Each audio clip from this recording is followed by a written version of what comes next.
Amber Waterman, who is serving a federal life sentence for murder and kidnapping, Ashley Bush, appearing in Benton County court today. 5 News reporter Kayla Davis will be live at the courthouse with the latest on the case. President Trump doubling down as his new tariffs take effect. How trade partners are responding as global trade war intensifies. Covering news where you live. This is 5 News First at 4. Thanks for joining us. I'm Darren Bobb here, joined by weather forecaster Joshua Weisel on a forecast that is decidedly better than last week. It is so much better. I looked at that forecast and I may have jumped for joy when I saw that it was going to be a break, and we were going to have to be here all hours of the day and the night tracking questionable risks and all this other nonsense here. Finally clearing out. That weather has swept well east of our area, and it is leading to a beautiful day today. It's a little bit warmer today as well. You probably felt that. You can see it clear, beautiful skies and highs in the 60s, some upper 60s as well across the area. For the next several hours, if you have evening plans, it's going to be a fantastic evening to do so. It'll be a little bit chillier in some shaded spots, and especially after sunfall as well, but as the sunset, excuse me. But you can see clear skies will continue. That is into tomorrow. We're not getting rid of those clear skies anytime soon, at least for the next couple of days. But right now, beautiful for the next couple of hours. Overnight tonight, you'll see those temperatures. They'll start to drop a little bit further as well, but not quite as cold as they were last night. And that's why we don't have a freeze warning in effect, but we still have a frost advisory in effect until 9 a.m. tomorrow, mostly for areas north of I-40. So if you have any sort of plants outdoors, or if you just planted any sort of plants that you can't bring indoors, make sure you cover them, just because we will have frost again across the area tomorrow morning. We'll have a look at that full forecast here coming up. We're going to be talking about a much quieter, much nicer forecast after we get through this pesky frost tomorrow morning as well. We'll have full details on that here coming up. All right, Joshua, thanks. Severe weather in the South and Midwest being blamed for 20 people being killed. Search and rescue teams have been going door to door in badly flooded areas. Parts of Arkansas got up to 16 inches of rain in the past few days. Dave Malkoff is in northeast Arkansas, where he saw firsthand how evacuation by boat was the only option for some people. This is Nebraska Task Force 1 on duty 8 hours away from home in flooded northern Arkansas. Basically everything besides from these trees, none of that water is supposed to be there. As part of a FEMA team, their job is to help local officials. The levee we want to check on is right through here. Brady Papik made sure the levee was holding. I guess so. Maybe there's a house, it looks like, right here. Then the sheriff's department was concerned about this house. It was clear. This team rolls out with special equipment and training anywhere in the country at a moment's notice. It mirrors our profession as firefighters. That's what we do. This is just at a big national level. The extensive flooding spread into nearby states. This house floated down the Kentucky River. In Frankfort, Kentucky, the water level surpassed 48 feet overnight, challenging the record set in 1978. The rushing waters inundated homes and businesses. The owner of one basement repair service is now the one in need. I never thought in a million years I'd be the one needing saving.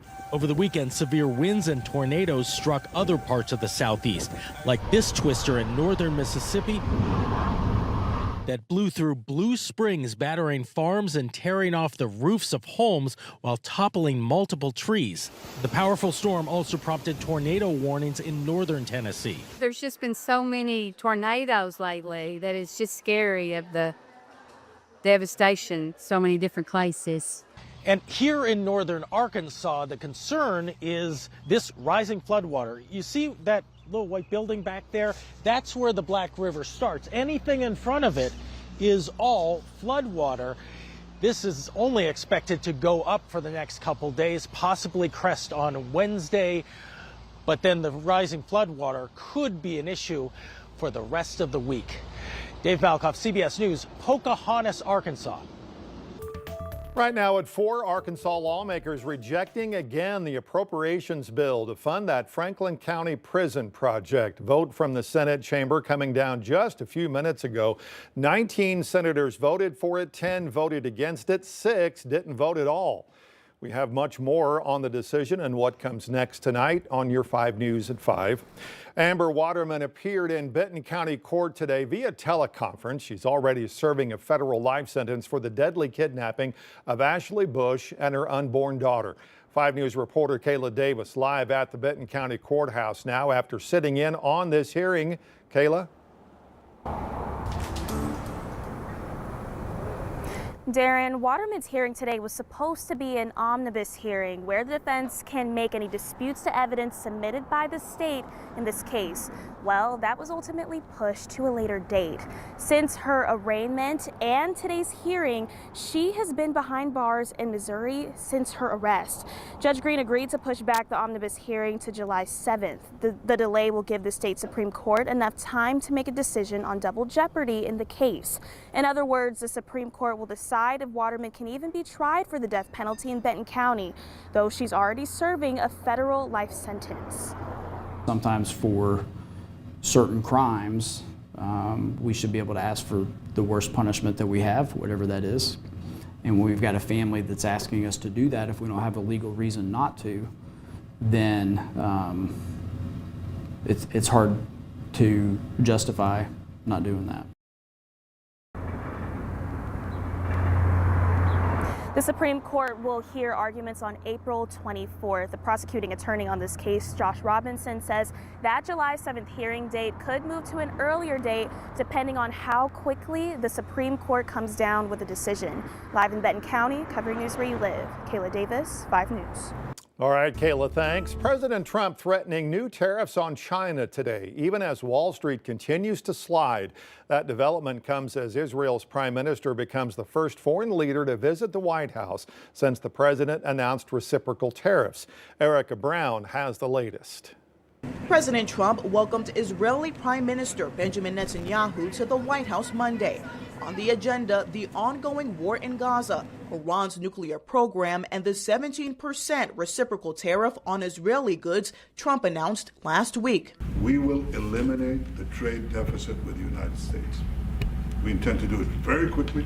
The meeting came as the volatility on Wall Street continues, but President Trump is doubling down on his trade policy, saying on social media that if China does not withdraw its 34% retaliatory tariffs by tomorrow, the U.S. will impose 50% additional tariffs on China. We've been ripped off and taken advantage of by many countries over the years and can't do it anymore. Investment bank Goldman Sachs issued a new forecast saying a recession has become more likely, even if Trump reverses course. Lawmakers are also sounding the alarm on the potential impact of tariffs as they explore bipartisan ways to reassert congressional control over trade policy.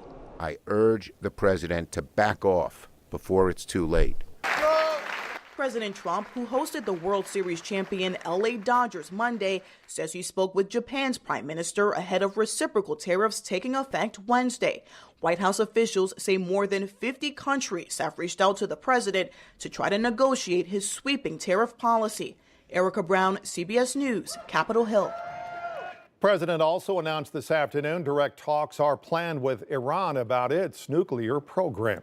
A reminder, by the way, if you plan to fly commercially around the country this year, you will need that real ID, also known as the STAR card or a valid passport to do so. That requirement begins May 7th, exactly 1 month from now. In addition to flying, real IDs will be required when entering federal facilities like federal courthouses. Special Olympics Arkansas Area 3 Spring Games happening today in Fayetteville. 800 athletes from all over Northwest Arkansas competed in powerlifting, track and field, bocce ball. The goal is to provide year-round sports training and activities for all children with intellectual disabilities and hopes to make it to the state competition happening later this year in Searcy. It's important because they're getting an opportunity to show what they have practiced for all year long. They're coming here to compete for state. They've put a lot of time, a lot of effort in, and now they're getting to show what they've worked for. Special Olympics Arkansas provides opportunities for more than 15,000 athletes and 5,000 volunteers from all across the state of Arkansas.